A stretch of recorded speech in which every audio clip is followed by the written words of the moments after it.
So this has been a comedy of errors. First time would have been perfect. Absolutely perfect. As all things should be, as that quote from The Boys goes. And I just kicked this. Out of the way. Alright, as the quote from The Boy goes, the first cut of this video would have been perfect as all things should be. But there was one book that my grandmother had to bring in because it was you'll see how big the book is. I couldn't fit in my little bag. So therefore, because it was raining earlier this afternoon, we didn't want to get wet. It's the library book, so she put it under her raincoat, ran it in, yada yada yada. So I left the book downstairs. Brought up my little drink that I got from Dairy Queen. We went for lunch after, but forgot the book. And I was like, oh shit, I the book. I was after. And while I was filming the video, I was like, oh shit, I forgot about it. It's downstairs. It's that dead air seemed very unprofessional. And the reason why I can't edit is because YouTube sometimes will take the part that I edited out and put it back in. And everything will mess up. The audio, the video, everything. It was a while ago I did it, but that's why I don't usually edit my videos. I don't have to, you know? And the second cut, it was just my iPad, even though it was shorter than the first cut, my iPad was like, nope, out of storage. So and then yet again, there was the glitch where YouTube is a lot more megabytes than it should be. It's like 3,000 megabytes above what it should be. It's a weird glitch that the YouTube app has. I don't know why. I don't know what the cause of it is. I have no idea. I haven't watched a whole lot of YouTube on there because they upload so much. At least on the iPhone, you can say, well, because you watch so many videos, your iPhone gets confused, and so is the app for YouTube, and they think you're downloading shit or whatever. I don't know what the hell it thinks. So because it's streaming, I have no idea. Very annoying though. Without further ado, let's get into it. Now, world record for how many movies I have checked out. I will show it right here. 11 movies. Would have been 12 if Badlands came in, but I did not. And I did not go on Thursday. I usually go on Thursdays, as you guys will know, because I usually upload the day, actually usually a day later, but I usually upload the day that I'm going to the library. I didn't this time around. It'll be the day of, not the day after. Usually it's the day after, but but this time it'll be the day of. The reason for why I didn't go on Thursday is because they have a new rule that if you exceed your limit, your overall limit of how much you're able to check out, it doesn't matter if you say, I will return the books that I have finished so far, so I'll be able to check out those books and more. That's what I've been able to do for a long ass time. Ever since I've been checking out a bunch of books. Before I was checking out a whole hell of a lot of books, and this did happen again this time, which I got more than usual because of the movies. That happened again, and it was because I didn't return the books yet that I had on my little shelf from last time. Because when I return books, I also pick up books, so all in one take, basically, all in one go. That's the only way I'd be able to get all the books. I know I'll be able to get all the books if I do all of it at once. Now, sometimes, yeah, I'll have someone else pick them up after, because some will come in later, so I'll have to do for Badlands. No, I went to Badlands, never mind. I'll return the books myself. But anyways, but as usually will happen, and this time around, like, nope, we can't do that anymore, sorry. So I had to go on a day early, had to take yesterday, and read a bunch of books yesterday, to be able to finish everything before I returned all the books. And of course, I mean books being comic books, because I only check out graphic novels and movies. Maybe a video game? No, never a video game. Usually it's comics and movies. But anyways, let's get into it. First two movies is Beauty and the Beast, the original animated and the live action. So, I have watched the animated version before. Liked it a lot. Thought it was really damn good. It holds up. It's not just a movie that's just for girls, that anyone can enjoy it. And that's the best kind of movie, is that even people outside its target audience can enjoy it as much, if not more, than its target audience. And what I'm showing here is that it comes with the DVD and the Blu-ray. That never usually happens. Usually, you only get the Blu-ray. And the reason why I did that was just for added insurance. Like, hey, maybe they watch the Blu-ray more than the DVD, so the DVD is immaculate. Looks to be pretty good. Well, a few scratches here and there, but not too deep. And then, of course, the Beauty and the Beast live-action remake, which I've heard good enough things about. No one says no one said it was terrible, and no one said it was the best thing ever. If the worst thing people have said about it is that it is kind of redundant because the original is not that old, so it's something they really hadn't changed that was necessary to change to make it more like to make it less cookie cutter and basic, you know. Because Beauty and the Beast, the animated movie, is anything but cookie cutter and basic. That if someone used those words to describe the original, I would call them insane. So next one up is Aladdin. It's unlike Beauty and the Beast. I am going to be watching this one with the whole family. I have my nephew coming over this weekend. He's 8 years old, so it's the perfect movie for him. Now, if I even attempted, even as a joke, I said, "Oh, we'll be watching Beauty and the Beast, ha ha," I would never hear the end of it because I know I'll be watching the movie myself. I would never hear the end of it because their humor is from the 1940s. So they're like, "Oh, you're watching the girl movie, ha ha ha! Oh, that was so funny." So, Aladdin. And I also checked out the live-action remake. This one I'll be watching myself because we only have 2 days to watch movies with him. 3 if we're lucky. So, we always got... It is always a second movie I want to watch with him. And already we have something going on one night that maybe you can watch Aladdin that same night because one night it's going to be out in the fire burning stuff. So, maybe we'll get lucky and we'll have some time afterwards, but doubtful. But we'll see. We shall soon see. And that other movie is Spiderwick Chronicles. One that I haven't watched in over a decade. And the very few things that I remember about it, one, it has to do with goblins. So when I got that goblin book from Image Comics, I was like, oh yeah, I remember there's a Spiderwick Chronicles about goblins. That's kind of funny. When I think of goblins, I always think of this movie. Like, it's the first thing that it goes to. Not Dungeons and Dragons or anything like that. Nope, Spiderwick. But I don't remember, and the other thing I remember about this movie is that it has an ending, surprised me as a kid. And I remember it was one of the very first movies, kind of like how Sixth Sense was for some people, where I was like, oh my god, that was so crazy, how could I have missed that, oh my god. There's the only 2 things I remember from those movies. And little thing here that he's holding on to, I just saw it back here, he has a little thing that has how he sees the goblins. I remember that too. But this is one I'm hoping to watch the whole family. If I don't, I don't. I'll watch myself, worst case. What was the other thing I remember about this movie? What was it? It was another thing. I don't know. But, want to check it out again. Watership Down. Never seen it. About to rectify that mistake. I just never thought to look for it. I saw it here. I was like, yeah, let's do that. Why not? No reason not to. And that is definitely not one of it. Even though it's animated, definitely not one to watch with the 8-year-old because that's way too advanced even for him. Akira. Now I got the manga, and both the manga and the original movie are they say it's the best of those mediums. I've heard this is one of the best animated movies of all time. I've heard the manga is not only one of the best manga of all time, but one of the greatest graphic novels of all time. So, want to rectify the mistake of never having checked it either out and check both of them out. King Richard. I plan on seeing Challengers this weekend, so I want to check out the other movie that people compare it to. At least YMS did. King Richard. Yeah, other tennis drama movie kind of thing. Let Him Go. This is one I watched before, and I remember really liking. And I want to check it out again. Every so often, I remember this movie. I'll remember back to it. I'm like, yep, I want to check it out again.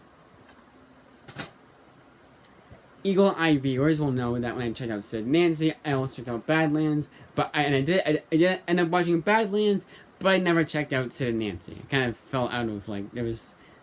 I heard that this was compared to Bonnie and Clyde, and then when I checked out what the movie was actually about, I was like, are you guys sure? But now I'm more interested in the life of the Sex Pistols, of Sid from Sex Pistols. Screw it. And also the Simpsons parody of it that I found very funny. So check out the inspiration for that parody. Last but not least, for the movies at least, is The Breadwinner. Now I have a website I watch cartoons on. It's not technically legal, and the only times I do it is because, well, right now TBS or right now Adult Swim, guys, they both got rid of Family Guy. Right now FXX is showing this episode of The Simpsons and this episode of Family Guy. I want to watch these episodes instead. Instead of going all the way to where the DVDs are for Simpsons and Family Guy respectively, I will shoot up a episode on there. Simpsons I find my own DVDs for, but Family Guy I'm like the same exact aspect ratio. So let's watch it in its original aspect ratio. Let's watch it in its original aspect ratio format, and then But they used to have movies on there. They still do, but now I gotta pay for it. Thankfully, thank the Lord above us that so for right now at least, that's the only thing they're gonna make you pay for. Everything else is still free. Yeah, Breadwinner I always want to check out and never did, and now yet again rectifying that mistake. And no, I don't know what reminded me about it. I think it was just like one of those. It was in my recommended because their new system will give you recommended books when you check it. And we check out like Finding Nemo. It'll say you may also like Shark Tale, and they did that with me for Breadwinner. I think I don't know what one it was before, and I think what happened was I was looking at a book and they just had that. And one of two things. Either it was my recommended, or I was looking at another book and they had the Breadwinner there for whatever reason. So I was looking at Fantastic Four, so they had if you see if any of them had the extended cut. None of them did. And I got Breadwinner instead. I was like, oh yeah, Breadwinner, let's check that out. I think I don't remember exactly.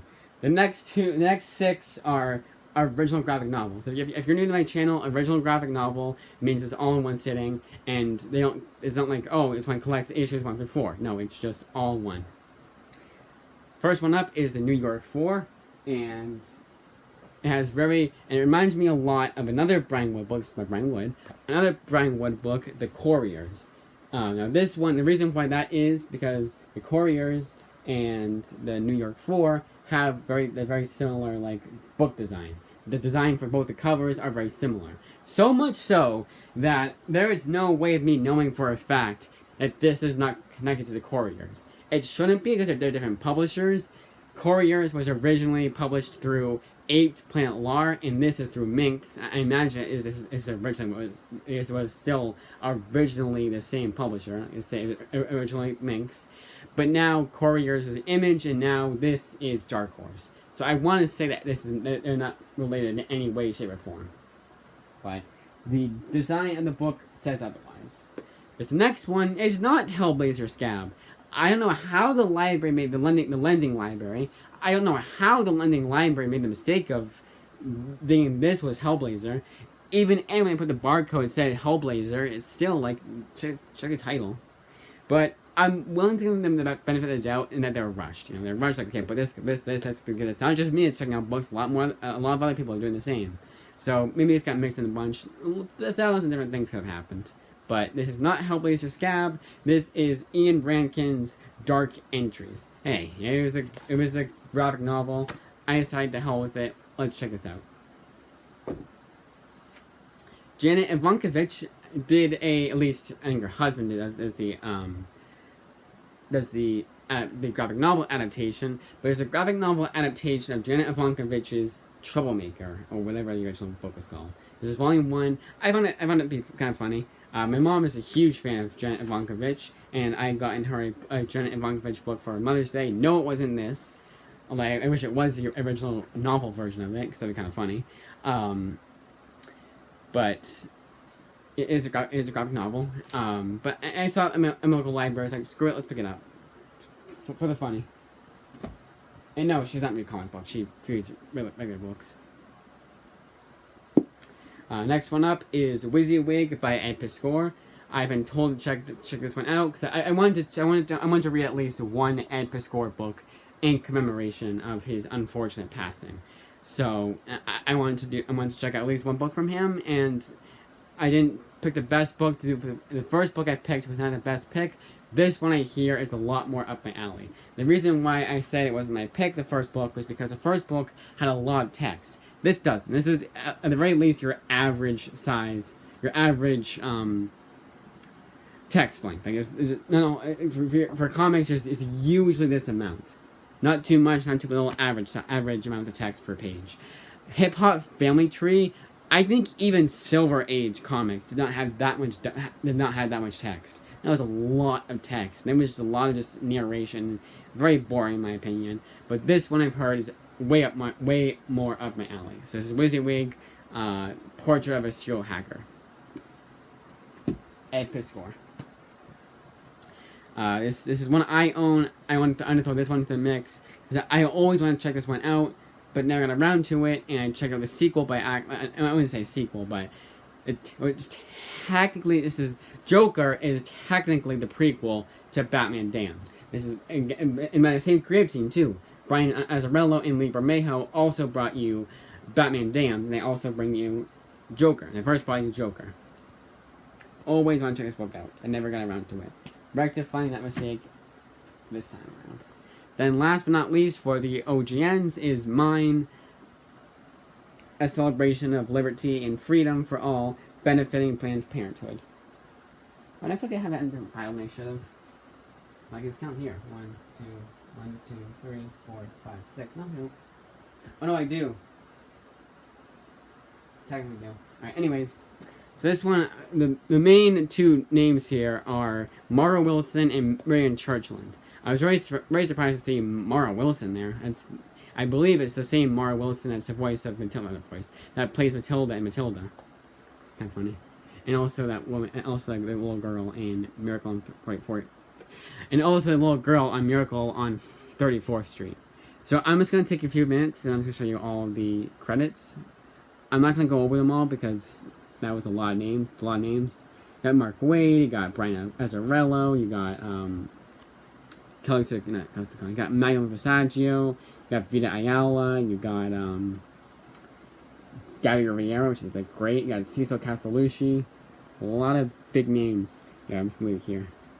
Because that's the end. You guys can pause if you want to pause. Alright, there you go. Hopefully that's enough time for y'all. Even with pausing, they give you a limit on how long you can pause. What if they did that? What if YouTube started doing that? This is a huge fuck you. Alright, so that should be there. That should be there. Alright, so the next 12 are all rereads of 20. I did 20 again. I managed it just fine last time, so let's do it again. So do it again. 1, 2, 3, 4, 5, 6, 7, 8, 9, 10, 11. And where's City? Right there. 12. Okay, got them all. I like to have a special order for how I go over the books. It's usually movies, OGNs, ones I've read before, and then reading for the first time, or first time reads. So rereads. Let's get on with them. First up, Walking Dead. You saw this before. If you saw the last video, this is a compendium. No way in hell I could have finished it all within 2 weeks. Even 4 weeks is a lot for me to finish a whole ass compendium, big ass compendium. Future's End Volume 1. Hoping I'll be able to finish the series. There's three complete collections before the summer hits, because the only library that lends these books is a school library. So I gotta make sure that I don't check it out too late. So what I might do is I might put in Volume 2 and Volume 3 at the same time, and then just read those back to back, basically. Like read 2 of Volume 2 per day, at least, so I can get to Volume 3 and finish both those by the time summer hits. I've been cutting it very close, but Volume 14, I got at least a month. We shall see. But yeah, Future's End, one I read before. So I have three criteria for why I check out books yet again. First one up is for this and Walking Dead. I just want to read them again. I call it my 6-month rule, because on average I'll check out something like this every 6 months. Walking Dead I won't, just because of how like big Walking Dead is. Walking Dead is like almost 200 issues, and it's a lot of book to read. Even if I just go back before compendiums, it's a lot of book for me to read. But books like this, yeah, every 6 months or so I'll check. On average, I'll check this one out again. I'll check books like these out again because I like them so much. Future's End is a good example of a guilty pleasure. I know it's bad, but I still love it. Then we have books like Deadpool by Kelly Thompson that are just ones I want to give a second chance to. Because I should like Deadpool, because I like Deadpool, and I like Kelly Thompson as a writer. Put those two together, and it should have been a match made in heaven. Yeah, it wasn't for me. But I want to give it a second chance, because maybe I just didn't have the right mindset. Now I do, because I read before. And I know what to expect. From the writing side, at least. Ultimate Human. I'll say Ultimate Human. Ultimate Human by Warren Ellis. This is one of those. It's Ultimate Iron Man versus Hulk. Ultimate Human. But this is one I want to check out again. Give it a second chance. Wasn't too crazy about it the first time, but also another reason why I checked out Ultimate Human again was because I also checked out Ultimate Fantastic Four. Now, there's a third. There's three criterias. The third and final is I want to see if for once and for all they have all the volumes in the series, because there's two systems that the library does for interloans. The first one is they terrible. Actually, where this comes from is an awful system. They'll say they have a book, they don't. Don't get me wrong. That's why I got the first system. Is the reason why I got, instead of Hellblazer Scab, I got that other book. It's completely unrelated. Not even the same author. Just completely unrelated. And also, what will happen is they won't have the full series. That's not on them, but they won't have the full series, and they'll trick you into thinking they do. And that was the case with this. But I don't think it is, because I think I put in like volume 6 and said you won't have it. But I'm gonna try again. But I'm gonna try it again using my new tricks. You also have to do that. You also sometimes you have to search by ISBN. You can't just do Ultimate Fantastic Four Volume 1, the Fantastic Brian Michael Bendis. No. Even if you do that, they're still like, we don't know what that book is. Very, very flawed system. That's why I love their new system a lot more. I wish that every library would use that system to get rid of the old system completely. But they can't, and I get why they can't. I'm not gonna act like I don't know the reason for why. Spider-Gwen Volume 5, Gwenom. This is a read it every 6 months book. Is how much I love that series. DMZ is the third criteria of let's hope they have the full series. And also every 6 months. So I did like DMZ. I thought that was very good. And it's right. And what's nice about that, I'm just put this book away. So I'm gonna put this. I'm gonna make sure I don't step on it by accident. So I'm gonna put this book in pristine condition. So I already have 2 copies of that book, and I don't want any of them to get more damage than they should before I even crack it open. Hopefully not literally. DMZ, which is why I'm really enjoying. Sometimes there's 2 reasons. It's not just that one criteria. Sometimes it's like, want to check out every 6 months, and also giving it a second chance. Clobber in Time is definitely in every 6 months. Like, I love this book so much. And honestly, it's been less than 6 months. But I say 6 months on average. I mean, that doesn't mean every single book has been 6 months. No, it just means some are 3 months, some are a year, But on average, 6 months, I would say. Yeah, Clobber in Time. Sandman is in between the first and second of I really liked it, every 6 month rule, but also give me a second chance. And the reason for why that is, and this is a great example of what I mean by that, is this is my least favorite volume of Sandman. If Volume 5 was my favorite volume of Sandman, overall, like in general, like out of all of them, Volume 6 is my least favorite by a wide margin. Like a wide margin. This is everything I don't like about Sandman. If you want to know what I love about Sandman, read Volume 5. You know what I hate about Sandman? Read Volume 6. Yin for every yang. Hellboy Conqueror Worm. This is I would say in between like wanting to read again and wanting to read again and seeing if they have the full series. I doubt they will. They're still making Hellboy books, so it's kind of dumb to think. Hopefully, to think that they'll have everything. But at least the first 12 volumes or what have you. There's like it's hard to explain, but I think that's actually what's collected in all the. They had that at least. I don't know. There was something that said that like it was only 12 volumes, and they had a bunch of like miniseries. I don't exactly remember what it was. It was something that told me that it was like there's only this many volumes. Yeah, it was more after that. But this is what maybe it's like. That's the actual continuity, and then the miniseries is out of continuity. I have no idea. The Filth is a fantastic example of every 6 month rule. I love this book. Every time I read it, I enjoy even more and more about it and understand more and more about it. So Grant Morrison, if you don't know, his writing is very confusing. His writing style is very confusing, likes to go all over the place, and usually it's 9 times out of 10, it's in the best way possible. And this could not be more accurate than with The Filth. Fantastic comic that I love, like every time I read it, and I love it even more every time I read it. And the last reread is Sin City, and this is top 5. So guess what? It is. Don't even have to say it. I say it's top 5. You already know. Those who've been paying attention. Or just haven't skipped the video. And I get it if you do. I do the same thing. So then we have the manga for Akira. This is, and I'm reading for the first time. Yeah, cannot wait to read this book. I've heard nothing but high praise about this series. So my expectations are super high. Batman Volume 9. So this one, I think. So yeah, so far I really like the Tom King's run.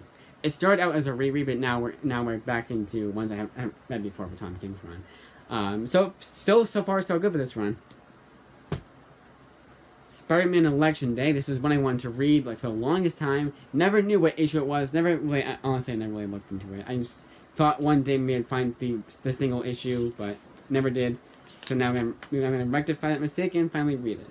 Now I said mistakenly I'd said that Spidey Meets the President issue was written by Mark Guggenheim, because most of these are. It's not. That actually the last 2 issues, one's by Zeb Wells, the President one, and then Gettysburg Distress is Matt Fraction. So it's kind of cool though. Got Matt Fraction story in here. This is one of the ones in my collection. This was because there was 19 beforehand, and so you know what? Let's finally read Brad Meltzer's Justice League of America. If this is even half as good as his Identity Crisis, then I made the best decision ever to finally buy this for myself way back when. So I bought this a while ago. I'm surprised I haven't checked it out yet. Giant Days Volume 3, continuing a series I've loved. Captain Phasma. Never read this before, and it's funny. It's kind of funny because I thought you think I've read all the Star Wars ones, at least all the Star Wars books from the new the 2015 series, like those books. You'd think I've read them all, but I haven't. And you know what? Let's do the 2 Star Wars books back to back. Darth Vader, Black, White, and Red. I nearly died of shock when I was able to check this out. I thought at the very least it'd be active for 3 months, because this is very new. For very new books, you gotta wait at least a few months. Even with their new system, you have to wait a few months. Their old system was 6 months. It was terrible. And this one was like, there's no way. It came out in 2024. Oh my god, it got checked out. Holy shit, let's go. I got it. And this is Black, White, and Red. Usually it's Black, White, and Blood, but probably because it's Star Wars, and Star Wars is a kids franchise. They didn't want to say Blood. They didn't want to rate it parental advisory. It's rated T for teen. Same rating as all the Star Wars books have been. I would say actually like all but one. There was one Greg Rucka one that was T+, but that was it. And honestly, I couldn't tell the difference. Now, from what and you can tell there still is some blood, so it's bloodier than your average Star Wars book, but not too much to make it a T+. And then last but not least is Rebels by Brian Wood. I never heard this series before. I was surprised I never heard it before because I remember back in the day I was checking out a bunch of Brian Wood books. I'm surprised I never came across this book. And New York 4, honestly. And that, as I say, is that. These are the books that are going to hold me over. Hopefully, will hold me in the movies. That will hold me over until my birthday on the 27th. There's another thing I'm going to mention. So today, another thing that happened was it was raining. So yeah, as I say, I was raining when we got home. When we first got home, it was raining, and I had to run inside. I got 2 books delivered for me for my birthday. I'm going to be opening my birthday. They got delivered to me, and it was out in the rain. Now, thankfully, Amazon has, like, protective, their packages that have, like, some waterproof in it, so if you get, like, a few raindrops on them, no biggie. But if it's downpouring and you leave it out there for, like, I would say at least 5 hours or an hour, sorry, that's ruined. And thank God it was not even 5 minutes. So I booked it right to where they were, grabbed them, put them inside. It got a little wet, so I wiped it off, but yeah, that was very annoying. Yeah, and the reason why I ordered them so early is because some of them I ordered from third-party sellers, but I'm not going to buy the third-party seller books and then buy the Amazon books after, like the Amazon Prime books after. Hell no, it's all at once. They're all coming from Amazon, but some are coming from third-party sellers on Amazon, but all the website. Those of you who don't know, there's 2 third-party seller means it's not even sold by Amazon. Like maybe it's shipped by, you get lucky, it's shipped by Amazon, but not sold by. But the ones that I got were shipped and sold by different people. All sellers that I trust for the most part, but third-party sellers nevertheless. And that, as they say, is that. See, we're 30 minutes in and no storage. I had to delete and reinstall the YouTube app and get rid of my music app. At least offload the music app, because the music app I haven't used in like forever. I use it on my phone. Why would I listen to music on my iPad? I can listen to music on the phone here because I have Bluetooth headphones, so there you go. Completely redundant to have that app there. There is one song for whatever reason I don't have on my phone that I have on here, even though it's all the same account. It's very strange. I think I mentioned everything I want to mention. I hope I did. Pretty sure I did. If I didn't, I didn't. That's it.